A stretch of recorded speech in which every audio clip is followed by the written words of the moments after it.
Good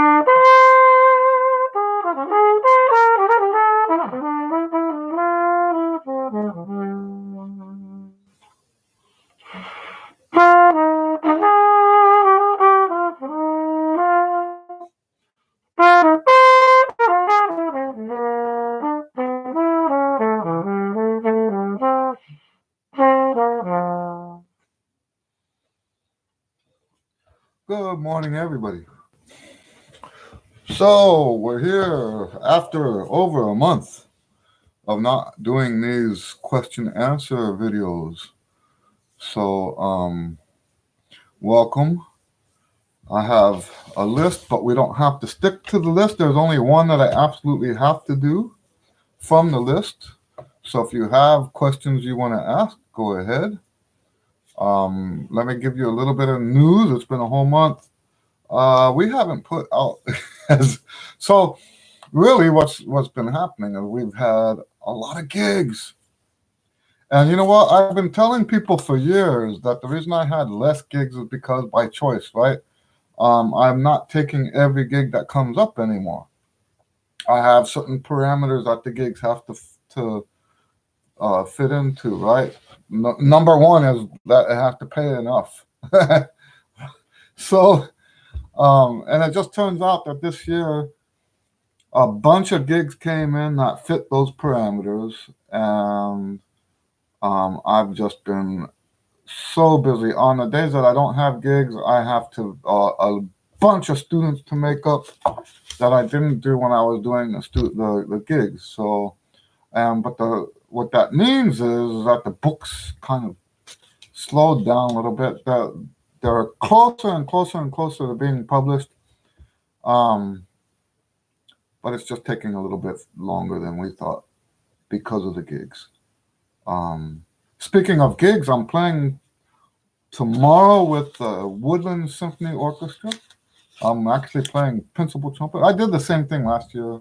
I don't remember what part I played last year, but this year I'm playing first trumpet. What else? Yeah, I've had some great. I played since the last time I saw you guys. I played with the Latin Philharmonic, another symphony gig. That's weird, right? Because I'm not a symphony player anymore. So how is that happening? But I can still do the gig, and I enjoy when I get called. I won't do auditions for that stuff anymore because I should not be playing full time in the orchestra, and I know that. So, anyway, besides that, I don't think there's much news to share. We've just been real busy. Let's move on to let's hit the main question first. Someone asked in an email. Oh, there is one more piece of news. We got a inquiry from somebody from Helsinki. Where is Helsinki? That's, I think, Denmark. Either Denmark or Finland or someplace like that, Helsinki. And they wanted to, it's a music store, and they wanted to stock our books in their music store. Now, that we love that, right? Now, people have been, I'm not going to say like a lot of stores, but the first time a store asked me to stock their books was in, I think, Tulsa. And that was before we were doing, hey, looks like Riley has visited us. Nice to see Riley here. So, yeah, the books first, back in the 90s, we started getting books put into the stores. We have books in stores in Germany, now Helsinki, in the UK. And I don't know if the guys see that. Now, see, the thing is that's changed a little bit because of the what do you call it? Print on demand, right? Print on demand changes everything. Now they don't order straight from us. They can order from the print on demand people, and we don't have to charge them extra because we would have to charge them for postage to get here, postage to get out there. And it just boosts up the price of the book. So that's good news. We have really the books are available all over the world. I saw last night I was showing Pearl. In fact, I posted it on Facebook. The new book that the in fact maybe you guys don't even know about this book yet. The Trumpet Folk Fill in the Blank. The Trumpet Folk Fill in the Blank book is now available in Dubai. Oh no, the one I posted on Facebook was the book is now also available in Sweden. So yeah, the books are coming up all over the world. We're happy with that. Anyway, so let's talk about the process. The question we had was the process. What do you do to create these duet videos? Okay, and I think it was there he is. Good morning. So I think he was talking about the hymn videos, if I'm not mistaken. But it's the same process. The only difference for the other multi-instrument videos that I do is that on the hymn videos I don't post the other me. Okay, I only and there's a reason for that, by the way. And it's because with the hymn videos, now the hymn videos are different from my other videos because for religious reasons, and I'll say religious might give the wrong connotation. My religious reasons. I'm not saying somebody else imposed this on me. So maybe I should say faith reasons, biblical reasons. But someone got upset with me for saying biblical reasons previously, so I can't call it that either. So for faith reasons, let's call it faith reasons, I don't use a click track with the hymns. I won't go into why now because I already made a video about that. I'll have to post it. And since I brought it up now, I'll try to post it on Wednesday. It's one of my first videos using a selfie stick.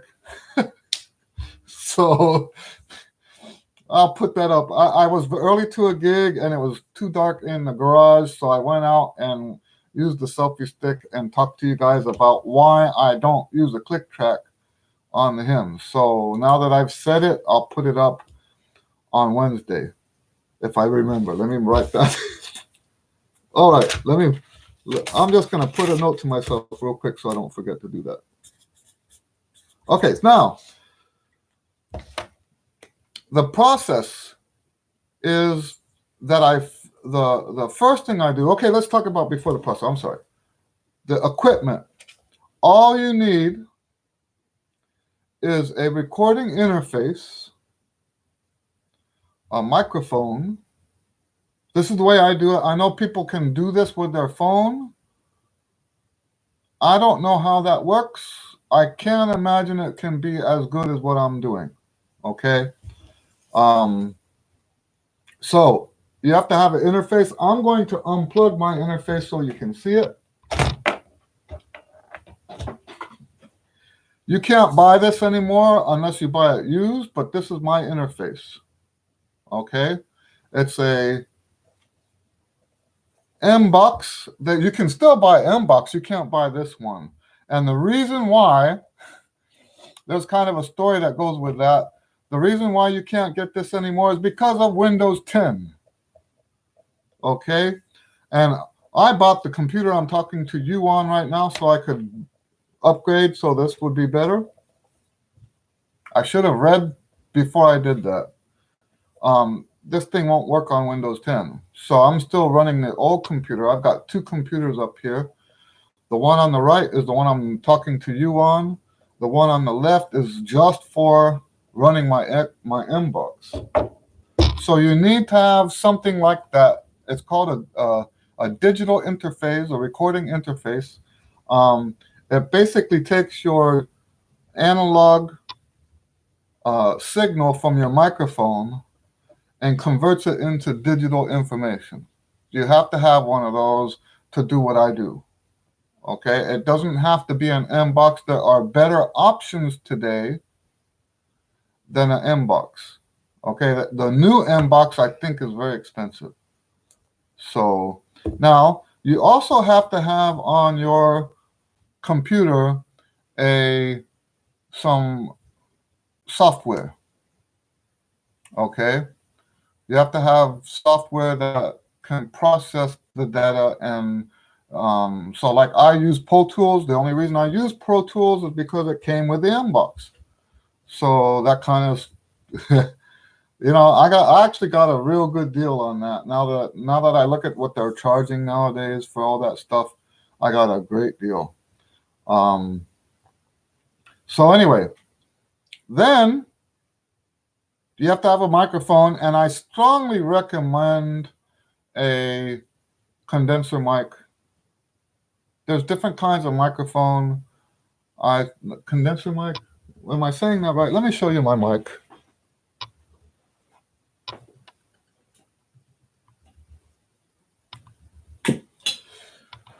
Every time I talk to people about this stuff, I have to tell them that my equipment was cheap.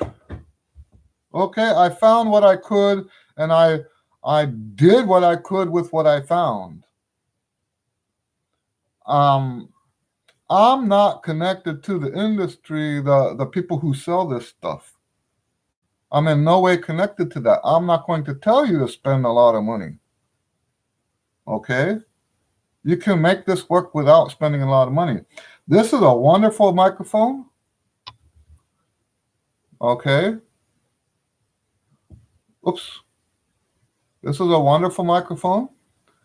I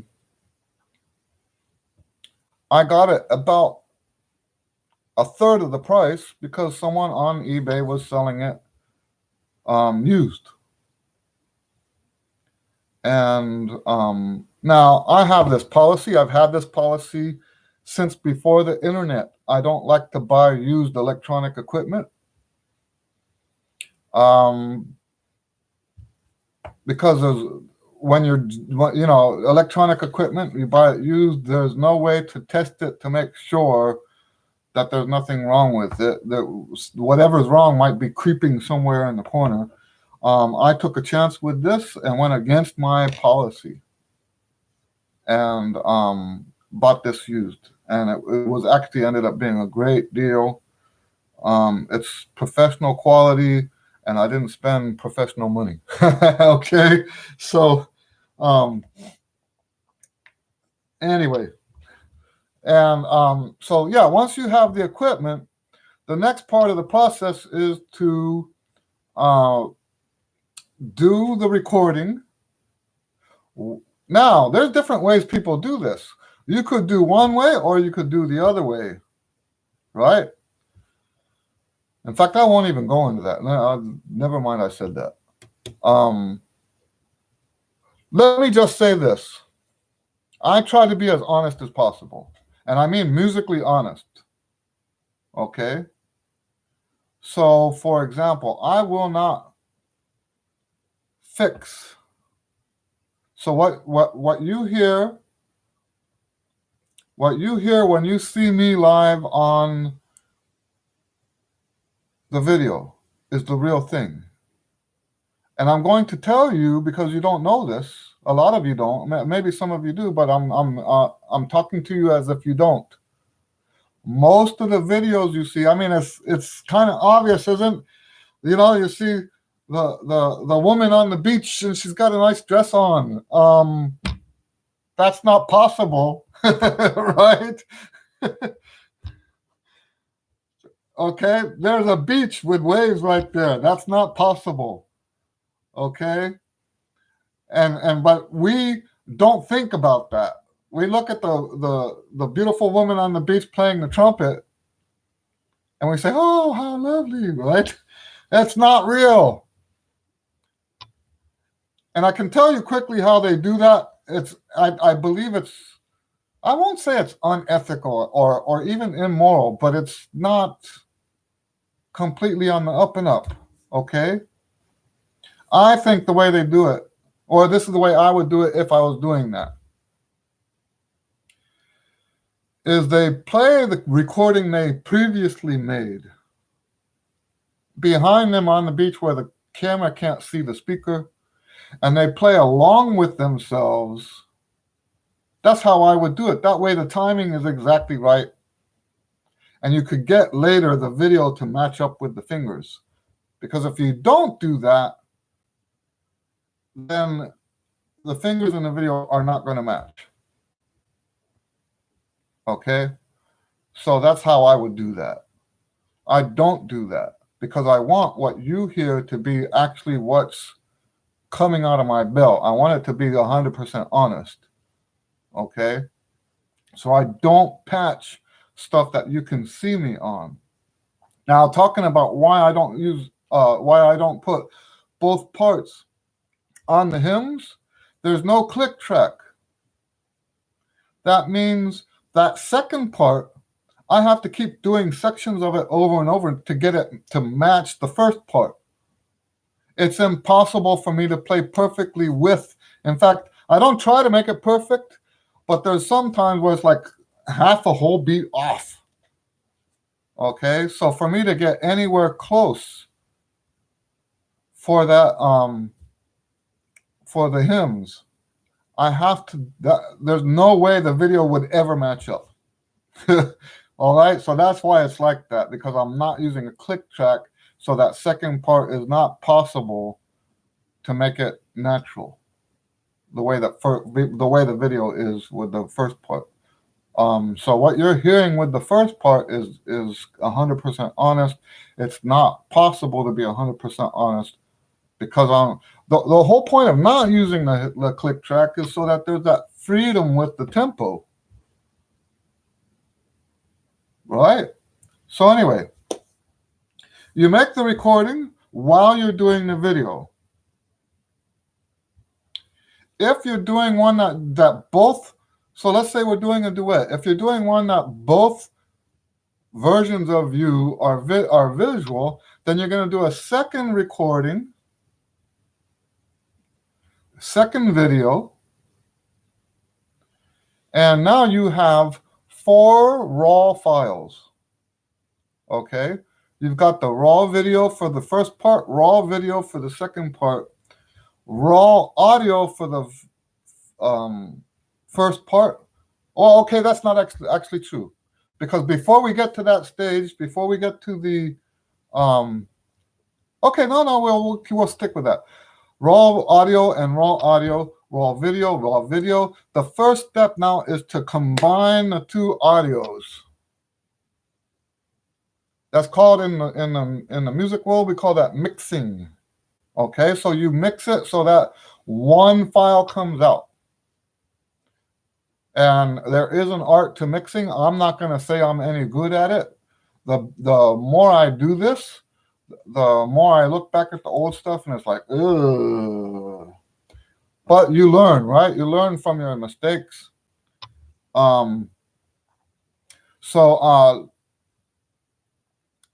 Yes, so you mix the audio so that it's one track.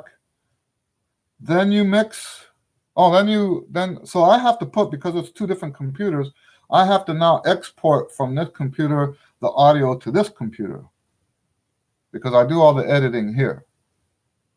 And then I take the camera memory, I put it in the computer, and I put the raw video on my computer, and I open up a software for movie editing. I have 2 packages for movie editing. Let me tell you what they're called. Serif Movie Plus, and my understanding is that they don't sell that anymore. I also understand, if I'm not mistaken, we got that for free because we bought some other software through Office Depot or something like that, and that was something they were offering as a free extra if you bought. I think it was tax software or QuickBooks or something like that. If you bought business software at Office Depot, you could get that movie maker for free, and that's where we got that. It's the one I use the most. Then I also have Corel Video Studio Pro. I paid, I think, I don't remember. It might be $100 package. It might be $100, but I probably did not pay $100 for it. Okay, so you use one of those two, and just follow the directions. Hello, Tony. Nice to see you. Follow the directions on the software to put those two together. Now, I like to have, well, you know what? Let's go through that process too, because that's not straightforward either. First thing I do is I put the audio in to the video editing. Put the audio first. Then, with the audio still on for the video, the raw video, with the audio still on, we want to move it so that there's no echo, right? You can actually see the wave. You can see the wave here. You see the wave here. Try to line them up so that the sound is doesn't have an echo. If you get it like close, but it's not perfect, it has an echo because you're hearing the raw audio, and then you're hearing the raw video, and they're not synced. The best way to guarantee that they're synced is to get them so close that there's no echo. Then you mute the raw video sound, and then you put the other raw video in, and you would never move the audio file at this point, right? Leave the audio file right where it's at. And you're going to now do the same process as you did with the first video, but put it down in the beneath the second video. So you're asking, can I show on screen? I haven't been doing this long enough. I don't even know if that's possible. I think in order for me to do that, I would have to have a streaming package on my computer. So what I could do, I have plans, and I told you this I think I told you this in the email. I can make a more formal video about how this works, and I can put screenshots in that. But this live stuff, I don't think I have the technology to share screen. Okay, there's nothing on this interface that I have here. Let me look. Nope, I don't see anything here that will share screen. Okay, so I apologize for that. But anyway, yeah, we want to line those things up. Now, on the more complex stuff, like if it's just a duet, maybe not.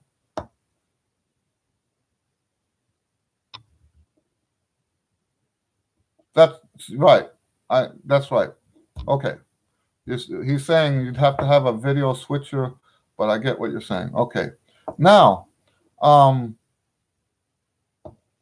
so if I have something that has more than two, normally if it's just two video, two audio, I won't do this other step. But if I have like eight different parts, or even 6 for that matter, I'll normally do a pre-video that doesn't have the text or anything on that, just to get everything to line up first. And part of that has to do with the power of my machine. It's not that powerful. And it's hard for me to have all that stuff in the video and for it to run cleanly enough for me to tell if the stuff is lined up. So yeah, this is what I'll do is I'll do what I call, and I label it the raw video, even though I've been using that term for this other stuff. But I'll create a intermediate raw video where all of the parts are lined up. Then I'll import that back into the software, chop off the loose ends, and put my text and stuff like that over it. And that helps a lot.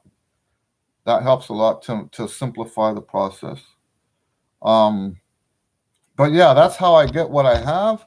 Most of the sound happens before you ever get to the video editor. All of the sound stuff has to happen separately. You can't. There's no way to do that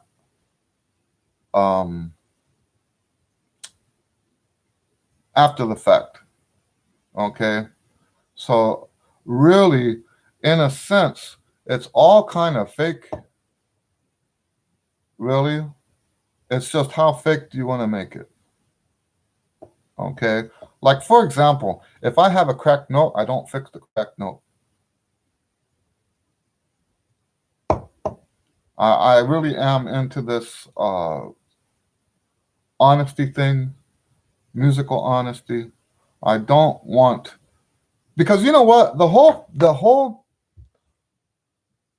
concept of having a perfect trumpet video is laughable, because anybody with the equipment I have can create a perfect trumpet video. Anybody can. Okay, so how would, just to show you how easy this is, let's say I'm not honest and there's a cracked note in the middle of one of my pieces and I'm using a click track. I've done the video already. The video is already finished. I turn the video off. I go back to the recording software. And that one phrase that has the mistake in it, I'll punch in before that phrase and I'll punch back out after the phrase. Wherever I took a breath, I'll redo that. And I'll do it as many times as I have to until I have a perfect take. And you can do that systematically through the whole recording so that there are no out of tune notes, there are no cracked notes, there's no nothing wrong with it at all. So when you see, I'm telling you this, when you see perfection on YouTube, don't believe it for a second. Unless it's something live. Like you can tell that it's someone's holding a cell phone or something and you hear all that background noise and all that stuff, that's different. Okay? But if you see, especially if it's a beautiful woman on the beach, right? Don't believe that for a second. Now, I'm not saying she's not that good. She's a wonderful player, okay? I'm not saying that. I'm saying that performance is a lie. And if that part of it is a lie, and it's nice, it's a nice video. I'm not putting it down, okay? I'm telling you that there's technology behind it that's not trustworthy. Okay? I hope that makes sense. Anyway, so Alan, is there any more that I could say about that here without the more formalized video that would help you? I don't even know if this much, maybe you already knew this much about it. I think when you're doing the video, this is the part I had to learn the hard way. When you're trying to sync those things up, it's easier to do it by ear than it is to do it visually. So I use the visual to try to get in the right spot because you can see that the waves kind of line up. So I line up the waves, but to get it exactly right, you have to listen. When it sounds like one, like once there's no echo, you've got it lined up. So if there's any other questions on that, well, we can talk about that. Otherwise, we're going to move on to the next question. Where's my list? Anybody here have any questions? Tony or Riley or Samuel? Any of you guys, and Anthony. Anthony might have left already. If you guys don't have questions, we'll go on to the next one from the emails and the Skype. I mean, I'm reading the word Skype and I said Skype. There's YouTube comments and emails that I've got to answer that have been piling up. Let's see here. What age should, and I think what they mean by age is, should an absolute beginner take Skype lessons? And I don't think that you're if you've never played trumpet before and you're trying to play trying to learn trumpet for the very first time and you want to take a Skype lesson, that's probably not going to work. It might, but chances are not a very good thing. Okay. Have I worked with Audacity? No, not really. Yeah, no, I haven't used. So one of the reasons I went towards Pro Tools is because I've been recording since 1984, and I started off analog, and then the digital thing came in, and there's one guy that I work with that doesn't use Pro Tools, but almost every studio I work in uses Pro Tools. And so I have playing the role of the recording person, the musician, and also the producer. I'm just more familiar with that. So so I've never shopped around. I've never done anything with any other except Pro Tools. It's one of those things, sort of like me with Finale. I've never used anything but Finale, and can't speak on any of the other softwares except for the free stuff that I've helped my students with. So anyway, talking about the age for Skype, I think you can be very, very early in the process, but just those very first lessons are probably not a good idea. You really need to have somebody there that can actually hold the mouthpiece or show all that. And I just don't think that for let's say the first 4 lessons, but after the first 4 lessons, yeah, I don't see a problem with being on Skype. In fact, Riley is paying attention here. Riley is one of the youngest students, and he started the Skype stuff, I want to say 6 months into, or was it maybe a year? But he was fairly early in the lessons, fairly early in the process of the lessons when he started with the Skype stuff. So that's a good example right there. And Riley is doing very well, by the way. I'm very pleased with Riley's progress. All right, so there's another one here. Oh, lip balms. That's why I'm playing with this. Someone asked me because I have a video about chapped lips, and someone asked in the comments, what do I use for lip balm? And the thing is that I was reluctant.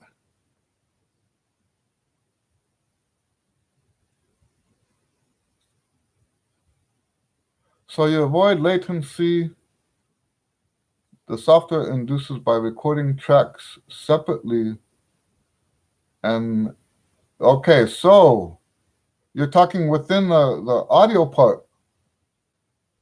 If you're talking within the audio part, then you shouldn't have latency. The latency should be something that you calibrate, but I never had to do that. If you're doing this right, there shouldn't be any latency at all. Okay, so that Unless I'm mistaken, latency is a power issue most of the time. So that's usually more, no, I shouldn't say power, more of a hardware issue. So if you have latency issues, then that's something that the software, I don't know. There are aspects of the software that can compensate for latency. I've never had to deal with that, so I'm not sure how I would answer that. The stuff I use, the what I'm recording and what ends up on the track is always exactly where it needs to be. Okay, so yeah, I really don't even know what to say there. All right, so anyway, talking about the lip balm, the main thing in that other video that I was trying to avoid was to like sound like I'm sponsoring somebody, and the reason is not that I don't want to put my mouth behind a certain product. Okay, I'm not trying to do that. Okay, it's just that there's so many good ones out there. Back when I first started speaking on the subject of the lip balms, there weren't any of these rehydrating products or anything like that. We didn't have that stuff. But now we have, and the reason I'm holding this isn't even um, this one's not even marketed as a lip balm. I saw it at I saw it in the bargain bin at HEB, and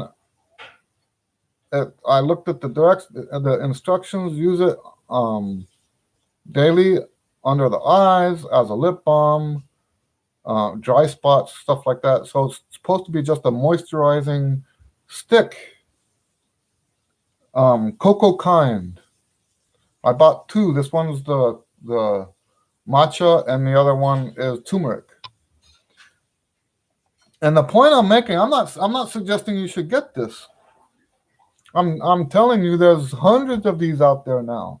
So what you want to look for is the most natural.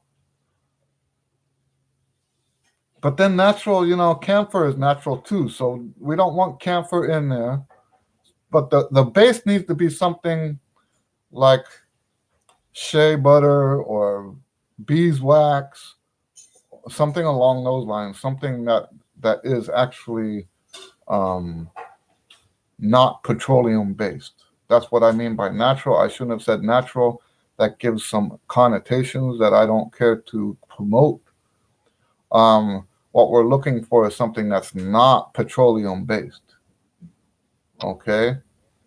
And I think generally speaking, if it says lip balm, I think the assumption is that it's not petroleum based. Okay. And there are chemicals you want to avoid because they can't have a tendency to numb the lips. We don't want numb lips. Okay. So we don't want camphor, and we don't want, what's the other one? Menthol. We don't want either one of those. Okay. Some of the other names that I use, Burt's Beeswax, I use that when it's available. When I say available, I don't like to pay full price for any of this stuff. So, because I have to buy too much of it.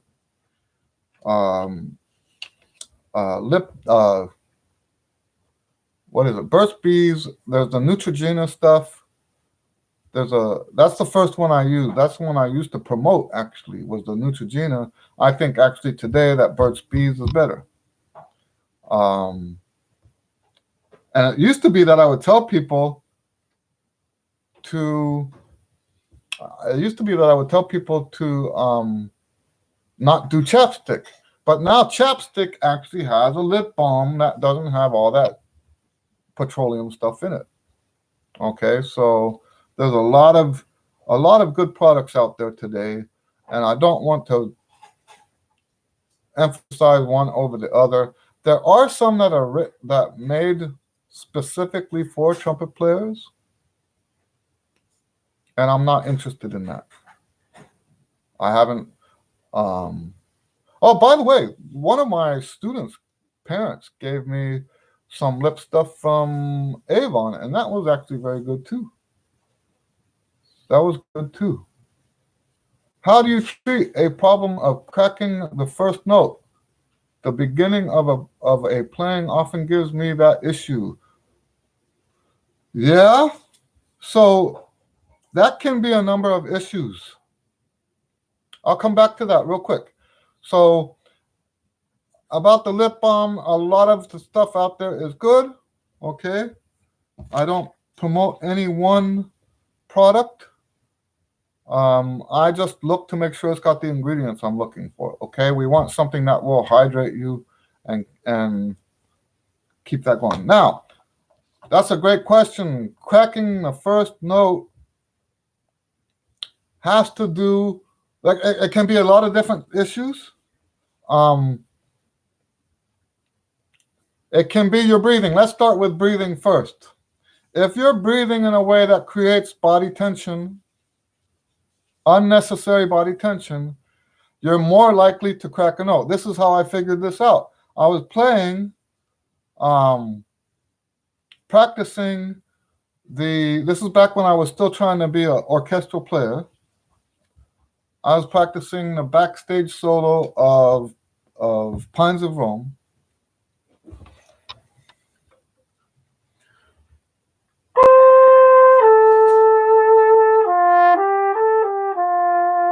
Right?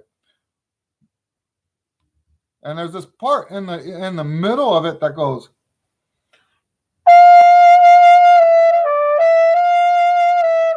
I'm doing B flat. I'm doing C fingerings on B flat because that's how I know it. I'm not going to transpose it just because I'm playing the other horn. But I would crack that G every single time. And it was because this is something that was supposed to be on the auditions, right? So I thought, I gotta fix this. Why is this happening? And I figured out it was from the breathing. Because people had told me for years that the belly has to come out. That when you breathe, this is supposed to be pushed out. And I noticed that when I do what they said, it introduces a level of chaos into my body before I play. And I also noticed another thing. When you breathe like that, you're creating more movement, not less movement. You're creating too much movement. So in what should have been just a simple in and then back out again became an in and then a reset. Because if you in order to push your belly out like that, you have to unset your abdomen. So then you have to reset your abdomen. Then you have to reset this, and it just introduces so much chaos, and along with that chaos, a lot of body tension in here. I'm not one of those guys that talks about getting rid of tension, right? Because the way they do that is not productive. Just like the people talking to me about trying to push the belly out, that's not productive. That actually made things worse. I wouldn't have had a lot of problems I had if I hadn't breathed the way they told me to breathe. Okay? So yeah, that can be it. It can be the way you breathe. It can also be the pitch. If you're not hearing the exact pitch. Now that's, by the way, that one is the one that everybody accuses you of. Right? Because there's people that get so they get blinders on and they only see one thing, one possibility. And a lot of times that blinds them to other possibilities. And they will say that their knee-jerk reaction every time says, what do I do about the beginning of the note? They will always say, it's your ear. And it's sometimes true. sometimes we have what I would call a lazy ear, and we're not actually we hear the pitch, but we hear the pitch in a vague sense, right? What we should be hearing is a very clear, detailed pitch. Okay, and if your comprehension of the pitch is not narrow like that, it will crack. The note will crack. And the reason it's the first note is because after the first note, you get your pitch becomes what's that word they use for meters and stuff like that?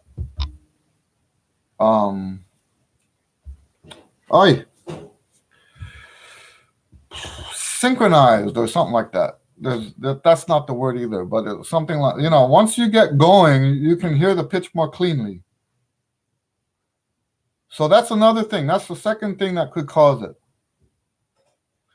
Another thing that can cause it is just the mechanics of that note. So the pitch thing has to do with where's your mind before you play. The other part is where's your mind right now when you're playing. So, for example, if you don't play long tones long enough for your mind to absorb the exact feel of that note, you can crack the note. So, how do you fix that? Long tones, flow studies. Now, once again, there's a lot of people that have knee-jerk reactions. Oh, the answer to every problem in the world is long tones. I'm not saying that, okay? That's not how it works.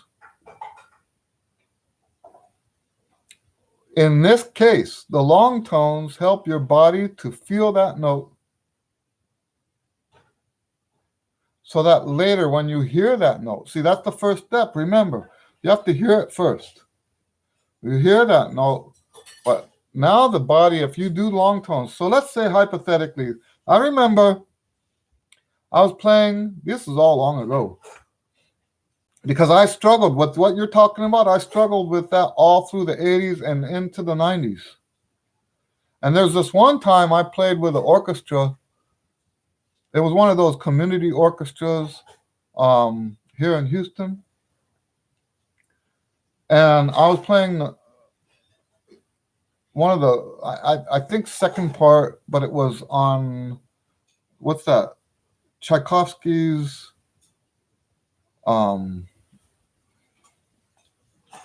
it's that one that has that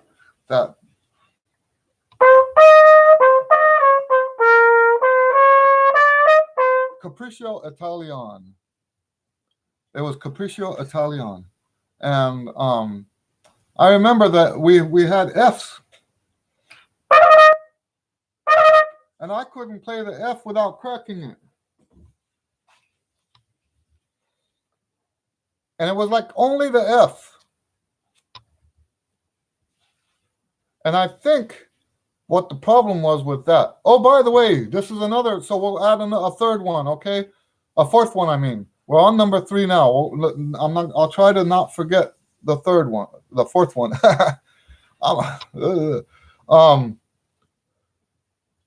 So yes, we want to train ourselves to where subconsciously we remember exactly where that note was. Now, that F I was having trouble with, what I did to sort of fix it was to just play F at different volumes. So whatever note that you're having problem with, if this is what's causing it. Now, part of the problem is figuring out what the cause is.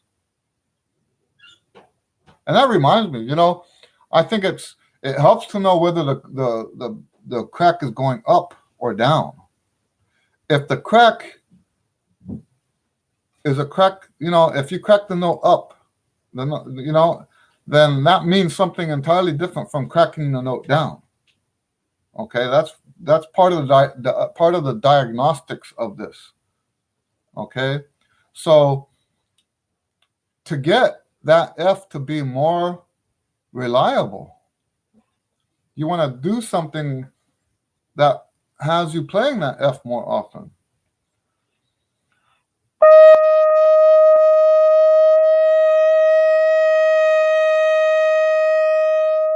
Something very good for that is that exercise where you play the long tone, get louder, get softer.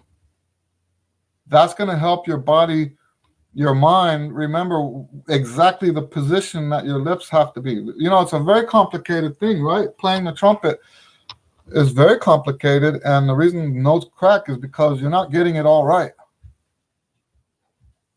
Physically, it's not all right.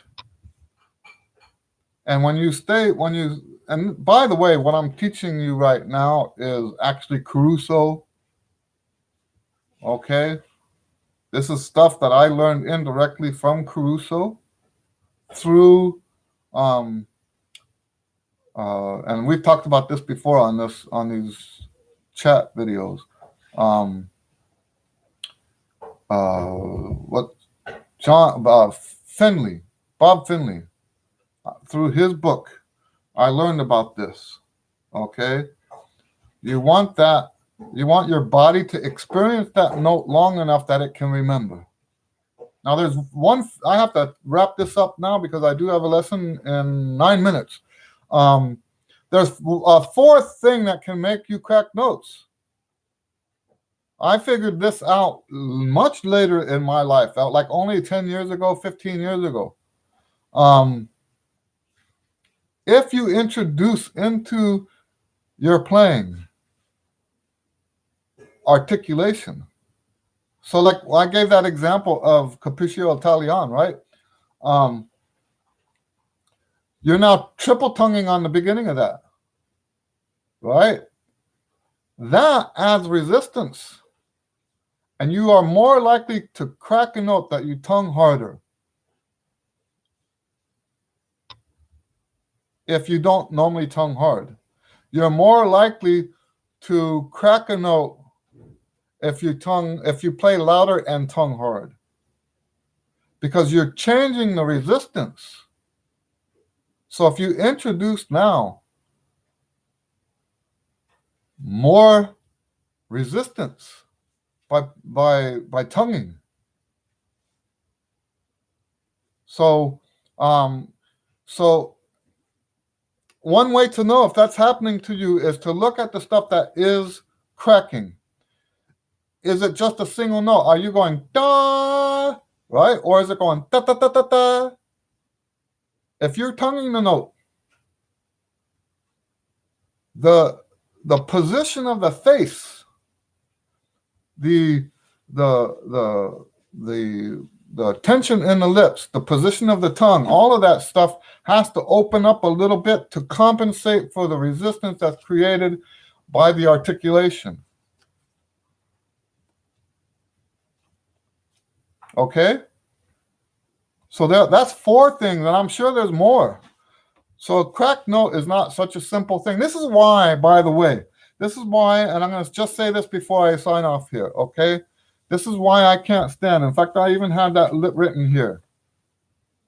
You know, there's a Bible verse, Proverbs 18:13, that says, and I'm paraphrasing here, when somebody answers the problem, before he's heard the problem, it's foolish. If someone answers the question before he heard the question, it's foolish. And that's what a lot of people do when they offer advice online. And it bothers me a lot. Okay? Someone will say, like your Vlad, your question was, how do you fix the cracked note at the beginning of the phrase? There are hundreds of people that will give you the answer.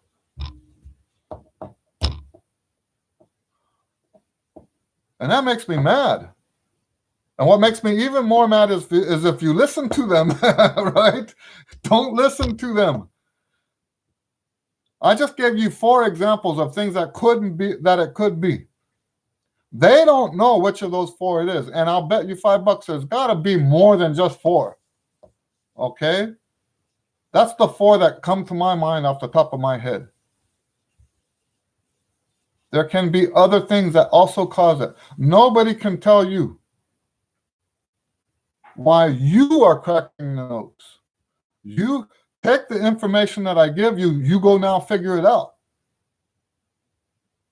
But I can't, unless you send me video and give me and type to me and tell me everything that you're feeling, everything that you, and we might be able to figure it out in proxy like that.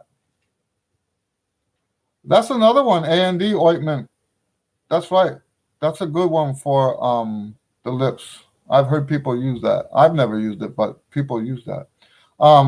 So yeah, that's something that bothers me, is when people, and this is, like I said, this is a great example because there could be any number of things that are causing you to crack the note. And it bothers me when people say, this is what it is. This is the problem. There's no way they can know that. In one of the videos I posted a couple weeks ago, I compared it to that in the Hobbit when Bilbo says, "What do I have in my pocket?" and Gollum's like, threw a temper tantrum. How am I supposed to know what's in your pocket? It's the same thing. You know, nobody can tell you why you're cracking notes. What I can tell you is the common reasons why notes crack. You have to now take that information and figure it out. Okay? All right, everybody, I do have to go. I'm sure they're out there already. So God bless you guys. It's nice to be doing this again. Thank you for hanging out with me. We will see you on the next one. As far as I know, we're doing this again next week, okay? So we're back on course. All right. See you guys next time. Bye.